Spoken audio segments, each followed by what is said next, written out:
Hola, soy Javier Garín, soy abogado de derechos humanos, escritor, historiador. A raíz de la denuncia que hice contra Javier Milei, Victoria Villarroel y Juan Bautista Llofré por apología del terrorismo de Estado, me han consultado de distintos medios y también en forma particular y he visto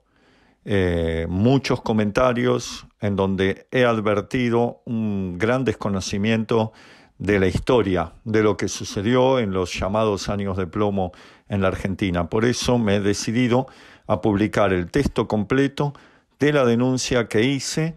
y que se encuentra radicada ante el juzgado de Cervini de Cubría. Y más allá de la discusión jurídica, lo hago porque quiero que se tome conciencia y se difunda qué es lo que pasó en el juicio de las juntas, qué es lo que pasó con el informe de la CONADEP y cuáles fueron las conclusiones a las que llegó la justicia argentina respecto de los crímenes del terrorismo de Estado, que es muy distinta a lo que sostiene el actual gobierno. Y por eso quiero difundirlo para ayudar a debatir y a conocer lo que realmente pasó, porque hay mucha gente mucho más joven que no vivió aquellos años. Así que bueno, espero sea de utilidad.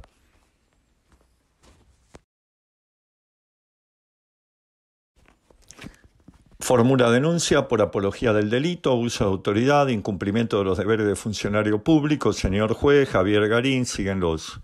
datos personales, y luego dice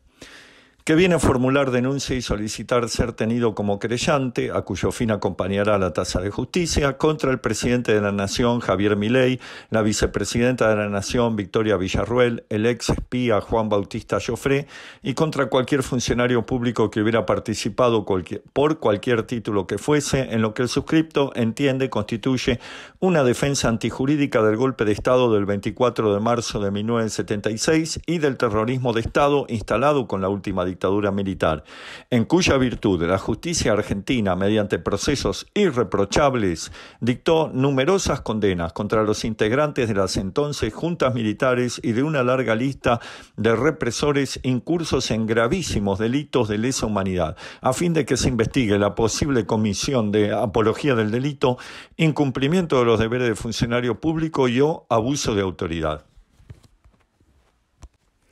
El suscripto no es víctima directa ni tiene familiares que hayan sido asesinados o secuestrados por la dictadura militar genocida, ni militó jamás en organizaciones que defendieran la lucha armada, a la que siempre rechazó. Pero es víctima indirecta, en tanto ciudadano que durante parte de su vida padeció junto a millones de argentinos los devastadores efectos de dicha dictadura, la falta de libertades, la censura, el miedo, la angustia y la opresión. Desde muy joven, cuando aún imperaba la dictadura militar, mientras era estudiante de Derecho en la UBA, el suscripto comenzó a militar en repudio al terrorismo de Estado. Ya siendo abogado a partir de septiembre de 1986, en que se recibió, aún contando con 21 años de edad, el suscripto no solo militó como ciudadano, sino que ejerció la profesión defendiendo los derechos humanos en multitud de casos, desde víctimas de gatillo fácil de la maldita policía bonaerense en los años 90 o víctimas de la represión empresarial bajo la dictadura en la causa Molinos del Río de la Plata, Planta Avellaneda, etc., hasta víctimas de delitos aberrantes o causas ambientales como el amparo que en su momento patrocinó, logrando detener con los vecinos el emprendimiento megaminero de Agua Rica en Andalgalá, provincia de Catamarca. Es impulsor de numerosos proyectos tendientes al reconocimiento de los derechos de las víctimas de delitos, es asimismo historiador y autor de numerosas obras históricas y literarias, entre ellas el Manual Popular de Derechos Humanos de amplia difusión y el libro El Último Perón. Asimismo, ha dado centenares de conferencias y cursos de formación en todo el país sobre estas cuestiones.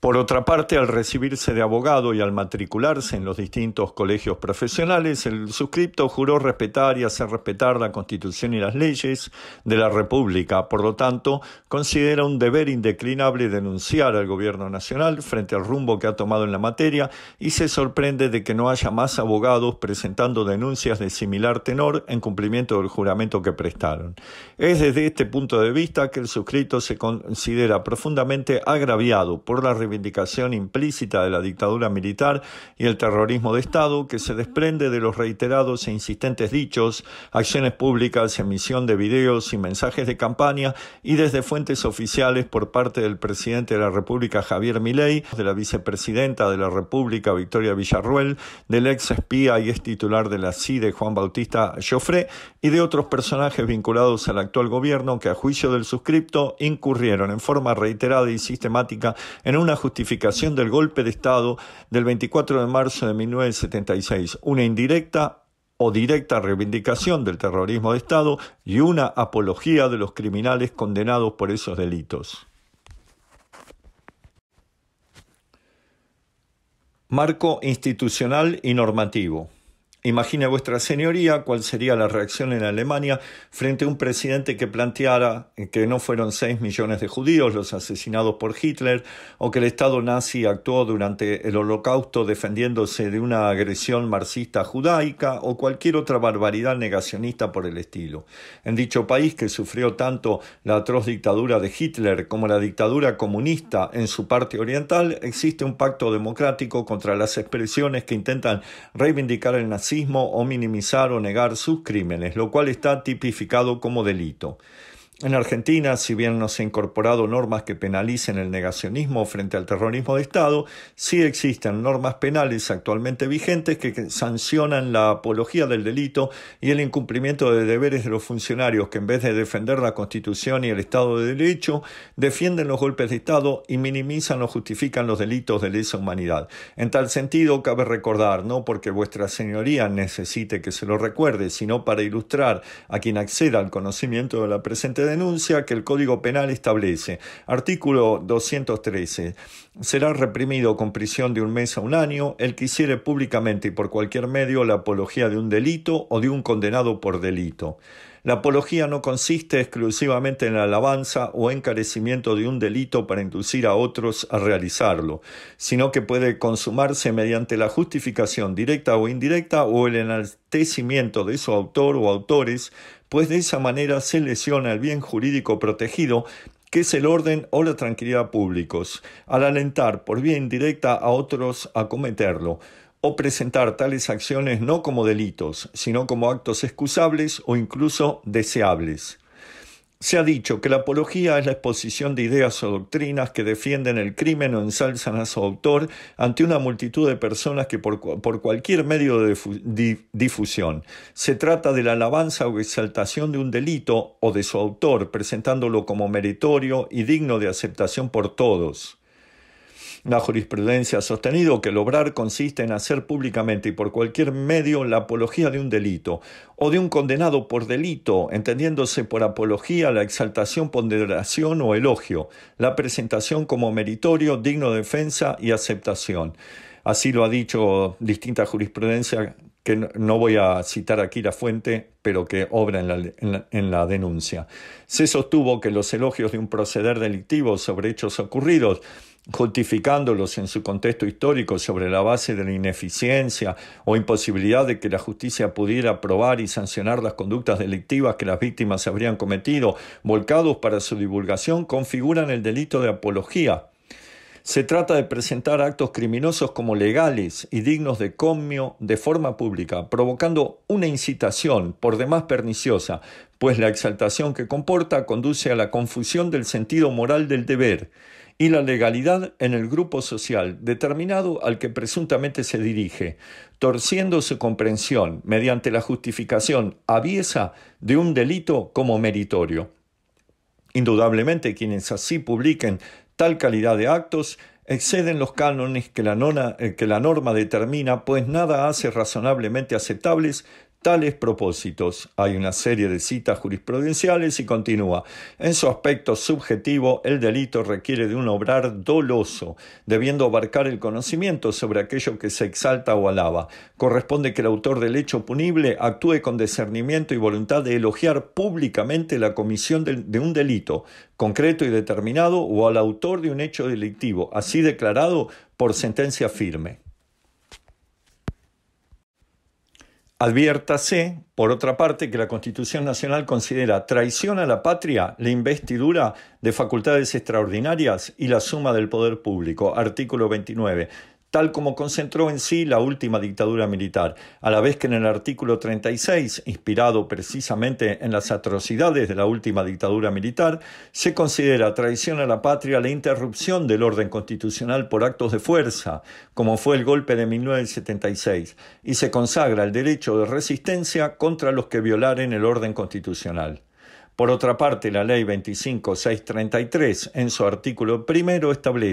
instituyese el 24 de marzo como Día Nacional de la Memoria por la Verdad y la Justicia en conmemoración de quienes resultaron víctimas del proceso, iniciado en esa fecha del año 1976.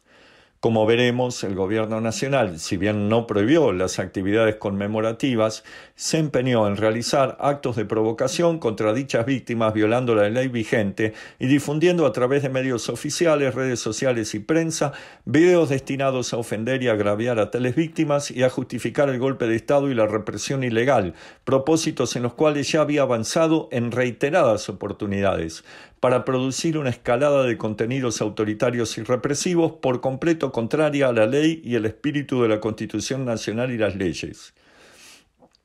También cabe recordar que el artículo 75, inciso 22, incorpora a nuestro plexo constitucional una serie de instrumentos internacionales, convenciones, pactos y declaraciones de derechos humanos que constituyen otros tantos conjuntos normativos que obligan al Estado Nacional y a los gobernantes y funcionarios a respetar y hacer respetar tales compromisos internacionales de nuestro país, como ser las convenciones sobre derechos civiles y políticos, contra la tortura y otros tratos y penas crueles, inhumanos y degradantes, contra la desaparición forzada de personas, contra los crímenes de lesa humanidad, etc. El marco jurídico constitucional y legal que los funcionarios denunciados juraron defender, respetar y hacer respetar impone, pues, como parte inescindible del Estado de Derecho, la defensa de los derechos humanos y la condena de las violaciones a los mismos, así como la obligación de repudiar el genocidio perpetrado por la última dictadura militar en tanto constitutivo del compromiso democrático. Resulta, pues, de gravedad suma que un gobierno haga una campaña oficial y sistemática destinada a reivindicar o atenuar la condena social del terrorismo de Estado y denigrar o ofender a las víctimas, bajo pretexto de una supuesta batalla cultural contra el marxismo y el peronismo. Ello es tanto más grave cuanto que nuestro país padeció una de las peores formas de dictadura militar, represión ilegal y terrorismo de Estado de que se tenga noticia, no solo en nuestra historia, sino en todo el continente americano.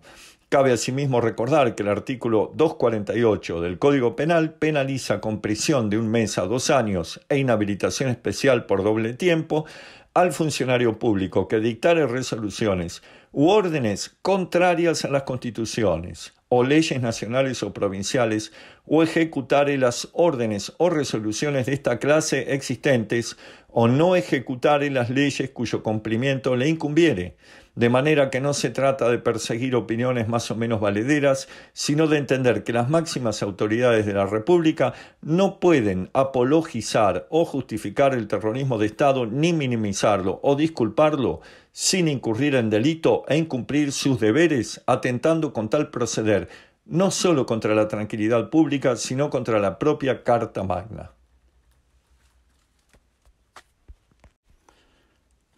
Violación del Pacto Democrático. El juzgamiento de los integrantes de las juntas militares de la última dictadura fue contundente y celebrado a nivel mundial como un loable ejemplo de justicia que nos honra ante el mundo, así como la dictadura militar nos había deshonrado y convertido en oprobio ante la comunidad internacional. La dictadura dejó miles y miles de víctimas, decenas de miles de familiares de las mismas y hasta el día de hoy alrededor de 300 argentinos apropiados que aún no recuperaron su identidad. Mal que le pese al actual gobierno, existía hasta el 10 de diciembre de 2023 un pacto democrático, resumido en 2 palabras que caracterizaron el informe de la CONADEP y con las que cerró su alegato el fiscal Estracera durante el juicio a las juntas: nunca más.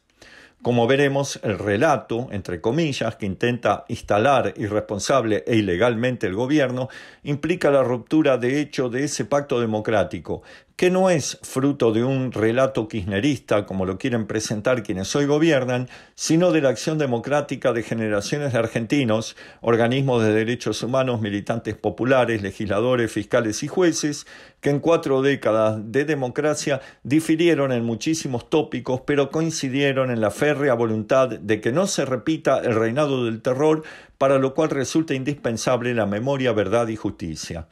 Huelga recordar que el informe de la CONADEP no lo elaboró la Cámpora o un partido de izquierda, sino una comisión de personalidades designadas a tal fin por el presidente Raúl Alfonsín, y que dicha comisión no fue presidida por un comunista o peronista camporista, sino por el reconocido escritor y premio Cervantes Ernesto Sábato, quien desde su juventud se manifestó contrario al régimen comunista y en 1955, según él mismo reconoció, festejó la caída de Perón. Vale decir que Sábato estaba muy lejos de ser un representante del marxismo o del peronismo kirchnerista y se encontraba ideológicamente muy cercano al radical Alfonsín.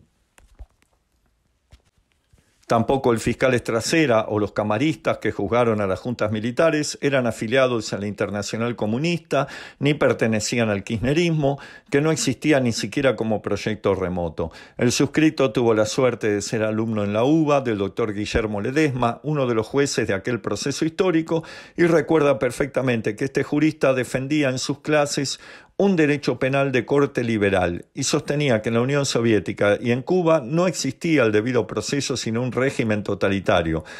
Tales menciones, que pueden parecer ociosas, ponen en evidencia que el proceso de memoria, verdad y justicia fue sostenido por múltiples actores, con diferentes posicionamientos políticos e ideológicos, y que pretender reducirlo todo a un relato kirchnerista y zurdo, como afirma el gobierno, constituye no solo una burda mentira, sino también un profundo e intencionado desconocimiento de la historia reciente, con la sola mira de poder reivindicar el terrorismo de Estado alzando la hoy pagadora bandera del antikirchnerismo. La instalación paulatina de la reivindicación del terrorismo de Estado y el negacionismo. Luego de este introito, largo pero necesario, pasa a analizar el hilo discursivo explícito e implícito en que incurrieron estas personas hoy denunciadas. El mismo no se constituye a partir de una sola acción, sino que se ha ido desenvolviendo en etapas y a través de diversos actores, pero coordinados y en acciones planificadas, reiterándose de manera sistemática argumentos mutuamente complementarios para inducir la conclusión de negar el genocidio y o justificarlo por vía indirecta o directa. Ha consistido en líneas generales en a. Minimización del número de desaparecidos. Cabe recordar que Javier Milei sostuvo esta maniobra ideológica en distintas oportunidades durante su campaña electoral y en concreto lo hizo durante los debates presidenciales. En el curso del primer debate dijo, por ejemplo, no fueron 30.000 los desaparecidos, son 8.753. Esta afirmación sobre el número de desaparecidos parecería en principio hallarse lejos de una apología y limitarse a disentir con el dato que manejan los organismos de derechos humanos, a lo cual tiene lógicamente derecho, pero cuando se la relaciona con la seguidilla de declaraciones y afirmaciones que lo tiene como portavoz, se advierte la clara e inocultable intencionalidad de atenuar o reivindicar el terrorismo de Estado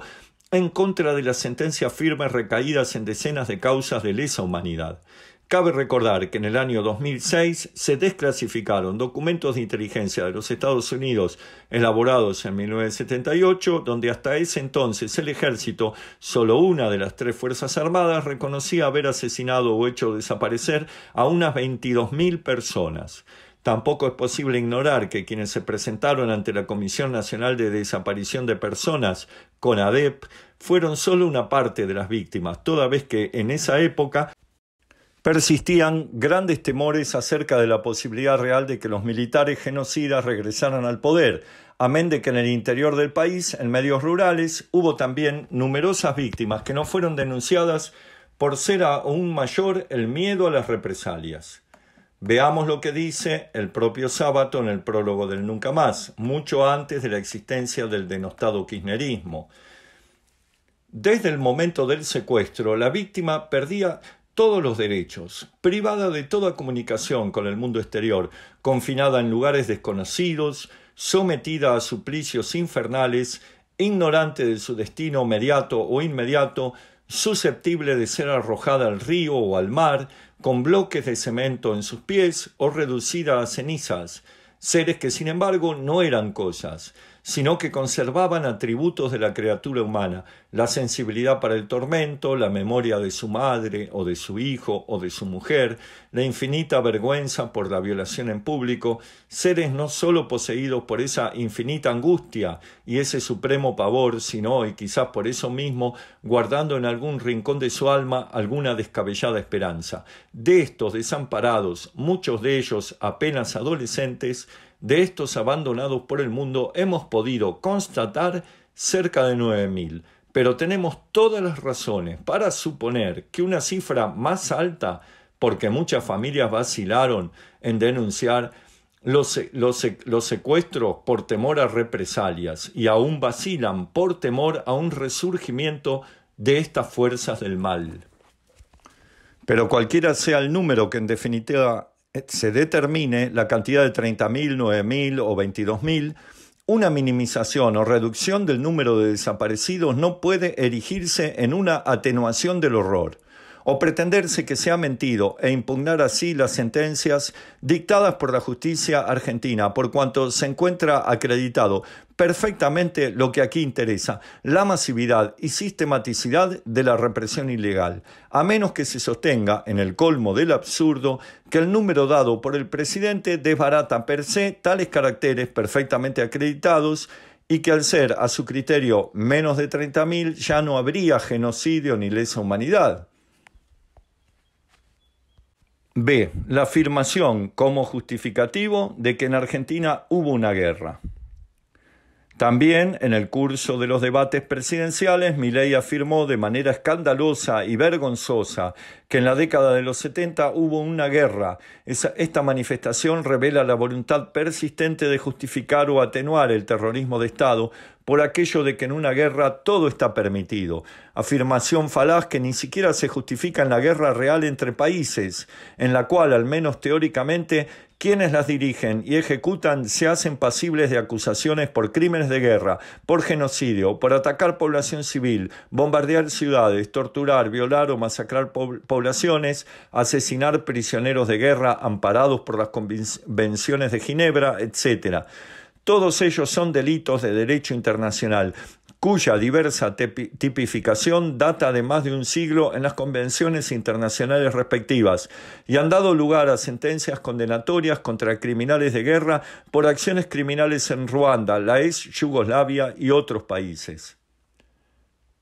Ya que el presidente se declara admirador del padre de nuestra Constitución Nacional, Juan Bautista Alberdi, debería recordar que el insigne tucumano no solo escribió las bases, sino también una obra fundamental, claro antecedente del derecho internacional de los derechos humanos, el crimen de la guerra, en el que anticipó en varias décadas la tipificación internacional de los crímenes de guerra y de los estados contra su propia población. Por supuesto que Alberdi en realidad estaba en las antípodas ideológicas de Milei, pese a su engañosa invocación, pues era un liberal de verdad y no un mero defensor del libre mercado. Pero tales declaraciones e irresponsables afirmaciones son aún más graves porque en los años 70 no hubo una guerra ni sucia ni limpia. No hubo enfrentamiento con una potencia extranjera, salvo en 1982 la desastrosa Guerra de Malvinas, que la misma dictadura provocó cuando estaba próxima a ser desalojada del poder en el afán de eternizarse. Ni hubo fuerzas irregulares beligerantes declaradas como tales por el derecho internacional en posesión de una parte del territorio, salvo una presencia episódica de sectores de selvas en la guerrilla tucumana que para 1976 ya había sido por completo desbaratada y erradicada de aquella provincia. Es un hecho demostrado que el accionar de las organizaciones armadas ya había sido neutralizado y que las mismas habían sido desmanteladas en su capacidad operativa militar durante el denostado y derrocado gobierno de Estela Martínez de Perón. Vale decir que al momento de producirse el golpe de 1976 no había una situación militar que pudiera describirse como guerra, actual, ni sucia ni limpia, y la represión militar y el terrorismo de Estado se utilizaron como herramientas para implantar el plan económico neoliberal de Martínez de Hoz, reprimir a la población, acallar las protestas, sembrar el terror, perseguir a militantes sociales, sindicales y políticos, encarcelar dirigentes, incluso la presidenta derrocada estuvo presa más de 5 años, como también lo estuvo el fallecido luego presidente Menem, innumerables dirigentes de todo el país, los directivos de los principales gremios de la CGT, etc. Y de manera sistemática, planificada y consciente, secuestrar personas, torturarlas en centros clandestinos de detención, asesinarlas negando a sus familiares el derecho a conocer su destino sin someterlas a proceso legal, robar niños para entregárselos a apropiadores, saquear los bienes de las víctimas y apoderarse de ellos, violar a las prisioneras, someter a todos los detenidos a tormentos de una perversión inimaginable, arrojar cuerpos al Río de la Plata en los vuelos de la muerte, etc.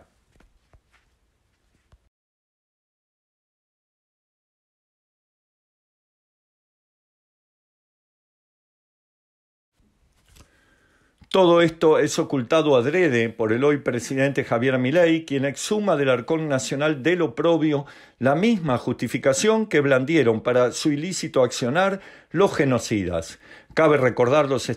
sostenido por el jefe de los genocidas, Videla, en 2010, en el marco del juicio oral que se le realizó a él, al ex jefe del Tercer Cuerpo del Ejército, Luciano Benjamín Menéndez, y a otros 28 imputados por delitos de lesa humanidad. Cuando el Tribunal Oral en lo Criminal Federal número 1 de Córdoba concedió las últimas palabras a los acusados, Videla sostuvo, como Milei, que en la década del 70 hubo en la Argentina una guerra interna y señaló que la agresión terrorista quería tomar el poder político para instalar un Estado marxista. Según su criterio, tal supuesta amenaza justificaba cometer todo tipo de delitos y tropelías contra los detenidos desaparecidos sin forma alguna de proceso legal. Entre otras repudiables palabras, en el marco de su defensa, dijo el condenado genocida: fue una guerra interna iniciada por las organizaciones terroristas contra las instituciones del propio Estado argentino. Me niego a aceptar que fue una guerra sucia. Las guerras defensivas, como la que hubo en nuestra patria, son en general guerras justas. Hemos de recordar que el despreciable dictador había declarado a la prensa internacional en tiempos de su dictadura que los desaparecidos no existen, como si fuera una categoría ontológica, una suerte de fatal e inescrutable limbo entre la vida y la muerte. Ese mismo argumento de apelación a la guerra y al estado de guerra fue alegado por Emilio Eduardo Macera, jefe de la Armada durante la dictadura, en ocasión de su defensa en el histórico juicio de las Juntas de 1985. ¿Qué dijo la justicia argentina y hoy es desconocido y negado por Milei? La Cámara Nacional de Apelaciones en lo Criminal y Correccional Federal de la Capital Federal, en su sentencia en causa 13/84, juicio a las juntas, del 9 de diciembre de 1985, descartó de plano la tesis de la guerra como justificativo, argumentado por la defensa de los acusados. Dijo: en modo alguno parece que las fuerzas insurgentes hubieran ejercido dominio sobre un espacio geográfico determinado como paso previo a la instalación de un gobierno revolucionario para la gestión de su reconocimiento internacional. Por el contrario, la propia directiva número 333 del 75, Operaciones contra la Subversión en Tucumán, establece que el enemigo, que estima en una capacidad aproximada de 300 a 500 hombres, se aprestaba a efectuar la apertura de un frente rural, describiendo actividades puramente preparatorias. Por lo demás, en momento alguno, tales grupos insurgentes fueron reconocidos como beligerantes, recibieron reconocimiento internacional, contaron con la capacidad de dictar normas con alguna eficacia general y menos aún tuvieron poder de hecho para aplicarlas, ni hubo intervención en el conflicto de potencia extranjera alguna. En las condiciones dadas, está claro que la lucha armada se desarrolló fronteras adentro, lo que excluye por completo el concepto de guerra, que alude a una contienda entre estados soberanos y que tiene por fin hacer prevalecer un punto de vista político. Tampoco importó una guerra civil internacional por falta de reconocimiento externo del estado de beligerancia de la facción en armas. El presidente de la Nación, al parecer, no leyó la sentencia del juicio a las juntas ni le interesa. Lo único que parece interesarle es reivindicar la represión ilegal utilizando los mismos insostenibles argumentos que los defensores de los comandantes condenados y descalificar una sentencia firme de un tribunal argentino que llevó adelante un proceso irreprochable. C. La afirmación de que en las fuerzas del Estado dictatorial cometieron excesos y no un genocidio planificado y sistemático. Milei también lo sostuvo en el curso del primer debate presidencial. Al reproducir la tesis de los excesos defendida por la dictadura militar en oportunidad de dictarse a sí misma el decreto ley de autoamnistía y en oportunidad del juicio a las juntas, niega precisamente dos de las características principales de la represión ilegal: que los delitos del terrorismo de Estado fueron planificados centralmente y que fueron ejecutados de manera sistemática.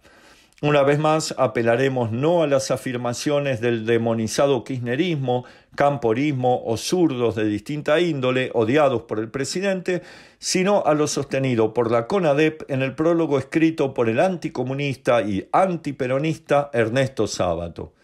Después de haber recibido varios miles de declaraciones y testimonios, de haber verificado o determinado la existencia de cientos de lugares clandestinos de detención y de acumular más de 50.000 páginas documentales, tenemos la certidumbre de que la dictadura militar produjo la más grande tragedia de nuestra historia y la más salvaje.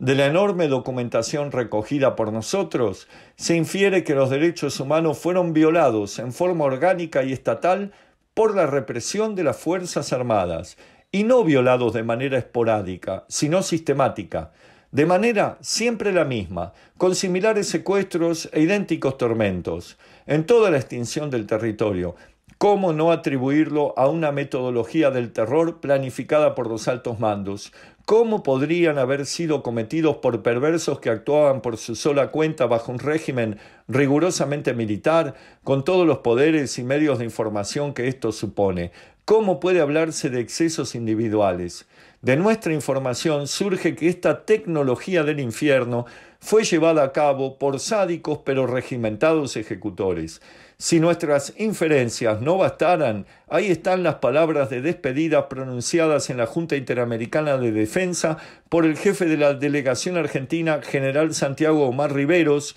el 24 de enero de 1980. Hicimos la guerra con la doctrina en la mano, con las órdenes escritas por los comandos superiores. Así, cuando ante el clamor universal por los errores perpetrados, miembros de la Junta Militar deploraban los excesos de la represión inevitables en una guerra sucia, entre comillas, revelaban una hipócrita tentativa de descargar sobre subalternos independientes los espantos planificados.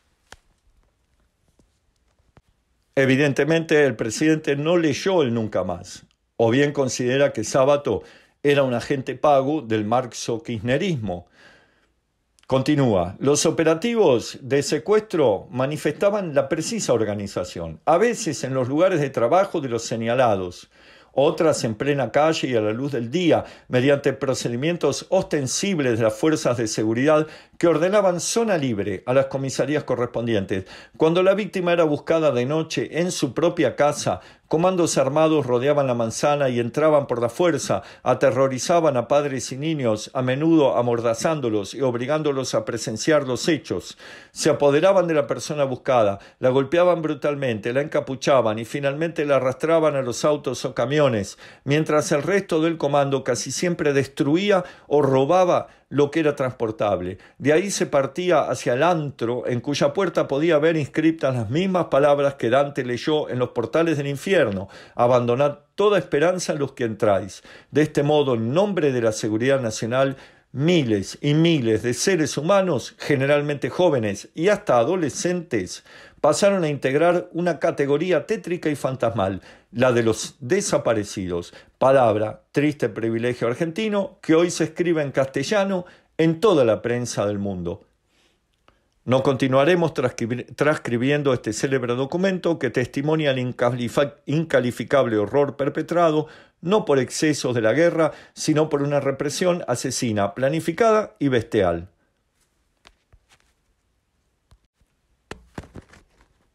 Pasemos a otro documento de la época, también insospechable del demonio del kirchnerismo y del marxismo cultural, la sentencia en el juicio a las juntas. ¿Consideraron los juzgadores que se trató de excesos en la guerra sucia o limpia? Por supuesto que no. Afirmaron: las acciones que se juzgan fueron ab initio abusivas, desde que, lejos de trasponer los límites inicialmente lícitos, fueron una respuesta al margen de todo derecho.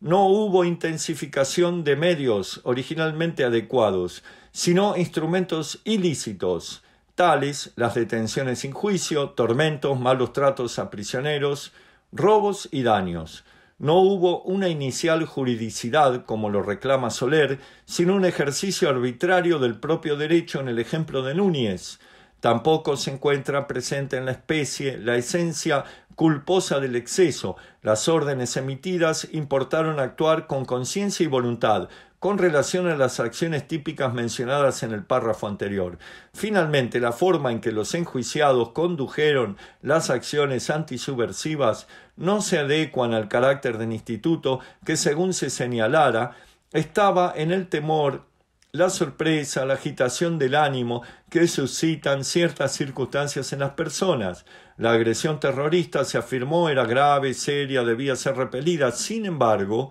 no es admisible que un gobierno que concentraba en sus manos toda la fuerza del derecho y de las armas obrara como lo hizo, sobre la base de una supuesta perturbación del ánimo. Los hechos que son objeto de este proceso fueron planificados, dirigidos y ordenados de acuerdo a lo que se ha expuesto en capítulos anteriores de esta sentencia, y en modo alguno puede admitirse la existencia de tal elemento subjetivo en los procesados. Más adelante agrega: los procesados tuvieron el dominio de los hechos, porque controlaban la organización que los produjo. Los sucesos juzgados en esta causa no son el producto de la errática y solitaria decisión individual de quienes los ejecutaron, sino que constituyeron el modo de lucha que los comandantes en jefe de las Fuerzas Armadas impartieron a sus hombres. Es decir, que los hechos fueron llevados a cabo a través de la compleja gama de factores, hombres, órdenes, lugares, armas, vehículos, alimentos, etc., que supone toda operación militar. Sin el imprescindible concurso de todos esos elementos, los hechos no hubieran podido haber ocurrido. Debe tenerse igualmente presente que los procesados no solo dirigían sus respectivas fuerzas, sino también a las de seguridad, entre las que se hallaban las encargadas de prevenir los delitos, y que por la fuerza se habían erigido en la única fuente de poder de la República, con lo que no existía autoridad que pudiera controlar eficazmente lo que acontecía. El dominio de quienes controlan el sistema sobre la consumación de los hechos que han ordenado es total. La justicia argentina, en este y en prácticamente todos los juicios de lesa humanidad que el presidente ridiculiza y relativiza, ha concluido unánimemente que la represión ilegal no fueron excesos de represores individuales, sino un plan sistemático de exterminio. El presidente deliberada y maliciosamente lo ha negado, con el presumible propósito de justificar el terrorismo de Estado.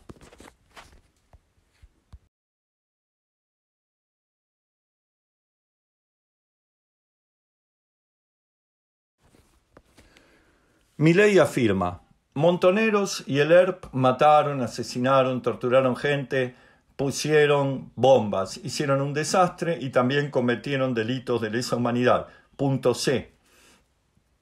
Lo ha sostenido en la primera jornada de los debates presidenciales y lo ha reiterado especialmente en ocasión del 24 de marzo al publicar y hacer suyas las expresiones y conclusiones de un video oficial que pone el acento en los crímenes de la guerrilla. Como pacifista convencido y enemigo de toda violencia, el suscrito ha repudiado reiteradamente los crímenes cometidos por las organizaciones armadas y no comparte la tesitura de quienes pretenden reivindicar ese accionar violento, ni siquiera como expresión de un presunto derecho de resistencia a la opresión. Pero cabe recordar que los actos delictivos o violentos cometidos por tales organizaciones, desde tomas cruentas de cuarteles hasta secuestros extorsivos, atentados y asesinatos empleando diversos medios comisivos, no son delitos de lesa humanidad, ni pueden equipararse a estos. Lo que caracteriza a los delitos de lesa humanidad, lo que los torna imprescriptibles, inamnistiables e inindultables, es que además de ofender y destruir la condición humana, fueron cometidos desde el Estado, responsable de mantener la paz y asegurar la vigencia de los derechos, y que en vez de hacerlo, los viola de manera sistemática, siendo perpetrados por agentes estatales, utilizando la fuerza pública que el pueblo confió al gobierno para su defensa y no para fines de exterminio y actos de ilegalidad y tortura. De manera, pues, que la insistente e inoportuna mención, precisamente en el Día de la Memoria, de la comisión de delitos violentos por parte de las organizaciones armadas no estatales, tiene un claro y visible propósito: justificar el terrorismo de Estado. Los condenados por crímenes de lesa humanidad hicieron lo que hicieron, se dice, sin decirlo abiertamente: secuestraron, violaron, saquearon, torturaron, arrojaron personas al río en los vuelos de la muerte, empalaron a un adolescente de 15 años para después arrojarlo desde un avión, robaron niños, se negaron a juzgar legalmente a los detenidos desaparecidos, etc., porque antes las organizaciones armadas habían cometido delitos. Se advierte claramente la perversidad y malignidad del argumento presidencial. Una vez más, dejaremos a un lado las posturas presuntamente falaces e intencionadas que el gobierno atribuye al kirchnerismo y citaremos el prólogo del Nunca Más, escrito por el insospechable de peronismo o comunismo Ernesto Sábato.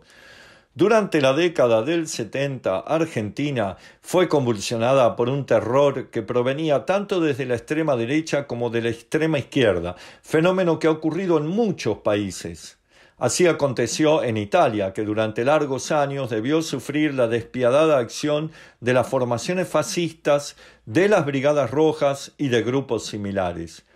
Pero esa nación no abandonó en ningún momento los principios del derecho para combatirlo, y lo hizo con absoluta eficacia, mediante los tribunales ordinarios, ofreciendo a los acusados todas las garantías de la defensa en juicio, y en ocasión del secuestro de Aldo Moro, cuando un miembro de los servicios de seguridad le propuso al general de la Chiesa torturar a un detenido que parecía saber mucho, le respondió con palabras memorables: Italia puede permitirse perder a Aldo Moro, no en cambio implantar la tortura. No fue de esta manera en nuestro país. A los delitos de los terroristas, las Fuerzas Armadas respondieron con un terrorismo infinitamente peor que el combatido, porque desde el 24 de marzo de 1976 contaron con el poderío y la impunidad del Estado absoluto, secuestrando, torturando y asesinando a miles de seres humanos.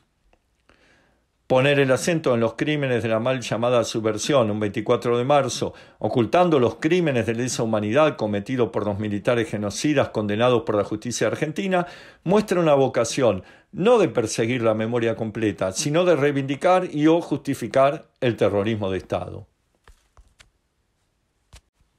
Punto D. La emisión de un video del gobierno el 24 de marzo dedicado a justificar indirectamente la represión ilegal.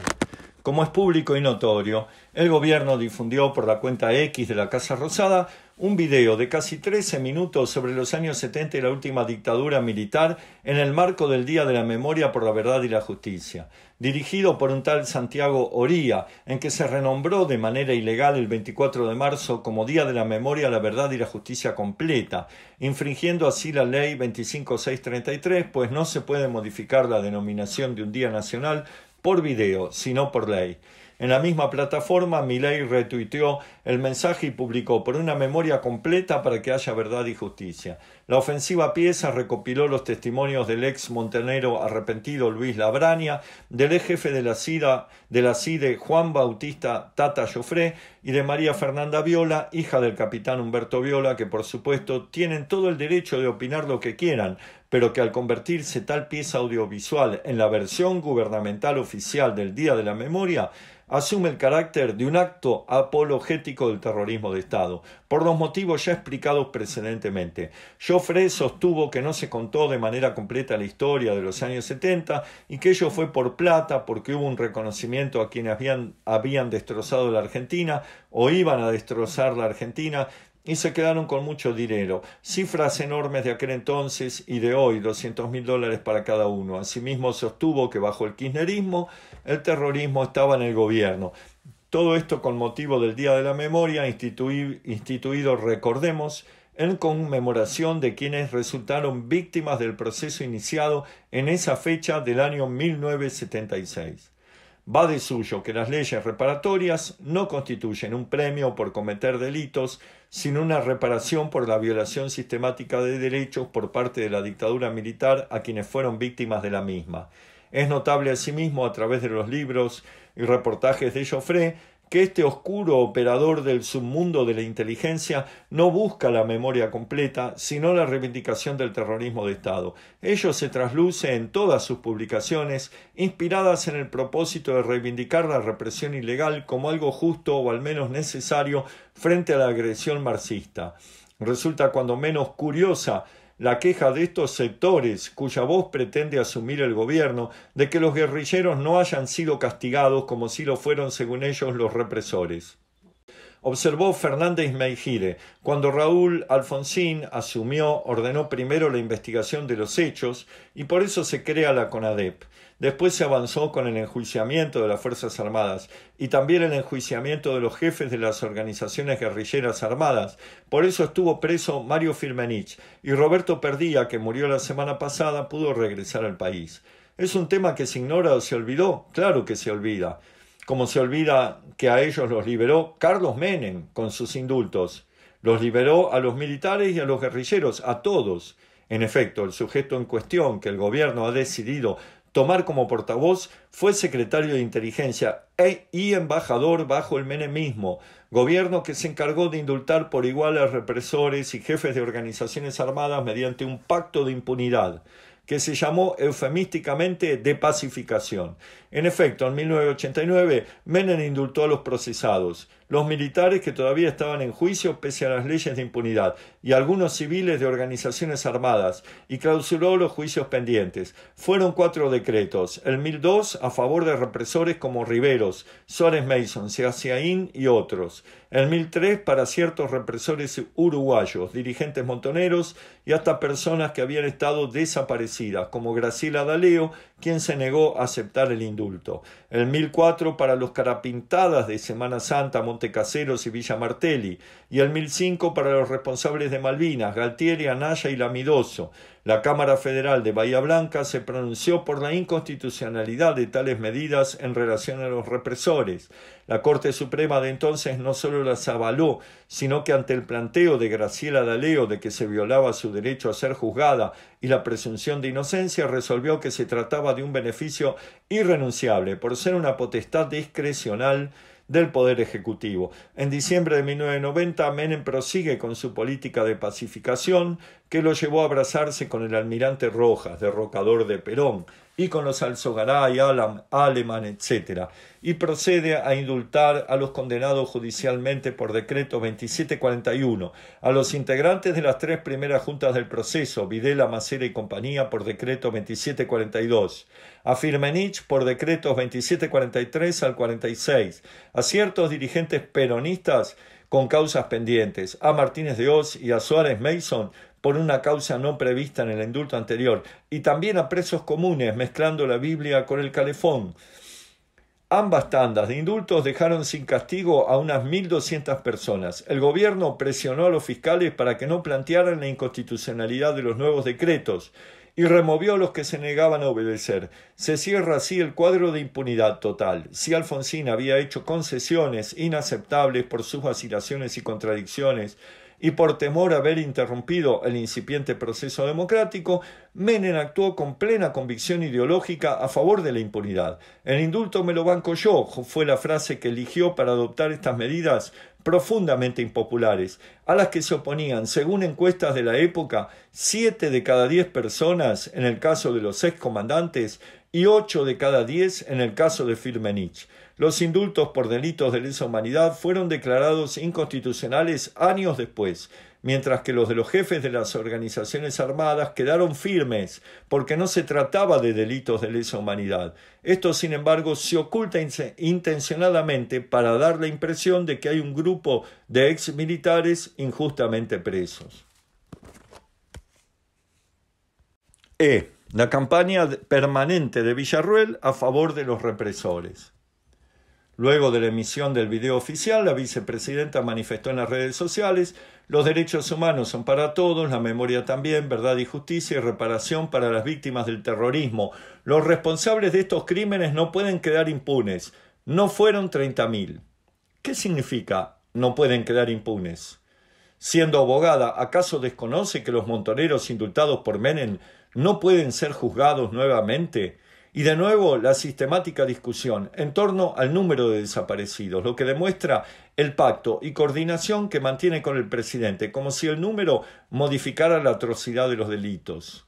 Es público y notorio que Villarruel, hija de un militar retirado, expresó en reiteradas oportunidades su discurso negacionista de la dictadura durante la campaña electoral y también posteriormente, e incluso organizó un acto en la legislatura porteña para reivindicar a las víctimas del terrorismo de las organizaciones guerrilleras. Asimismo, signó buena parte de su carrera política con las polémicas en torno al pasado, afirmando, por ejemplo, que quienes la cuestionan o tildan de negacionista son familiares de terroristas, refiriéndose a Horacio Pietragala Corti, ex secretario de Derechos Humanos de la Nación, y a Victoria Montenegro, legisladora porteña, ambos hijos de víctimas del terrorismo de Estado recuperados gracias a la búsqueda de abuelas de Plaza de Mayo. De acuerdo a informaciones periodísticas de amplia difusión, Villarruel participó de la Asociación Argentinos por la Memoria Completa y luego conformó Jóvenes por la Verdad, el grupo que solía organizar visitas al dictador Jorge Rafael Videla mientras estaba privado de libertad. También propuso en diferentes ocasiones cerrar el museo que funciona en la ESMA, instalar los 2 demonios en el Parque de la Memoria, puso en duda la imparcialidad de los juicios contra los genocidas y tildó a los organismos de derechos humanos de parciales. Un predio como el de la ESMA son 17 hectáreas que podrían ser disfrutadas por todo el pueblo argentino, dijo, sobre todo porque en algún momento estaban destinadas a hacer escuelas y lo que más necesitamos son escuelas, consideró durante una entrevista en TN, buscando abolir el contenido simbólico del predio en el que funcionó el mayor centro clandestino de la dictadura y que hoy sirve como recordatorio del horror. Pese a que la UNESCO había declarado el Museo Patrimonio Mundial de la Humanidad amparado por la Convención sobre la Protección del Patrimonio Mundial Cultural y Natural. Días pasados, al ser consultada sobre una eventual lucha militar contra el narcoterrorismo, como pretenden la ministra de Seguridad y el ministro de Defensa, manifestó su desacuerdo, quejándose de que en los 70 se combatió al terrorismo. ¿Y dónde están los que lo combatieron? Presos, dijo. Como se advierte del conjunto de tales posicionamientos, asistimos a una maniobra de instalación gradual destinada a exhibir los juicios de lesa humanidad y consiguientes condenas como parciales, a cambiar el sentido y contenido de los sitios y fechas relacionados con la memoria y el repudio del terrorismo de Estado, a justificar directa o indirectamente este último como una respuesta defensiva frente a los crímenes previos de las organizaciones armadas, a rechazar la caracterización hecha por los tribunales que juzgaron a los genocidas, sosteniendo que no se trató de un plan sistemático de exterminio, sino de meros excesos en el marco de una guerra, y a poner el acento en las violencias cometidas por los subversivos para así disculpar o atenuar las medidas ilegales y violentas adoptadas por la dictadura a partir del 24 de marzo de 1976. De modo pues que no se trata de meras opiniones, más o menos plausibles, discutibles acerca de la historia, sino de una avanzada sistemática increscendo destinada a disputar el sentido en torno al 24 de marzo y el repudio a la dictadura militar y el terrorismo de Estado. Todo ello evaluado en su conjunto y no como meras declaraciones aisladas, constituiría, a entender del suscripto, negacionismo, apología del delito, abuso de autoridad e incumplimiento de los deberes de funcionario público, lo que así solicita se investigue y eventualmente se sancione. Concluye así el texto de la denuncia en lo que aquí interesa. Existen también algunas notas referidas a aspectos parciales que no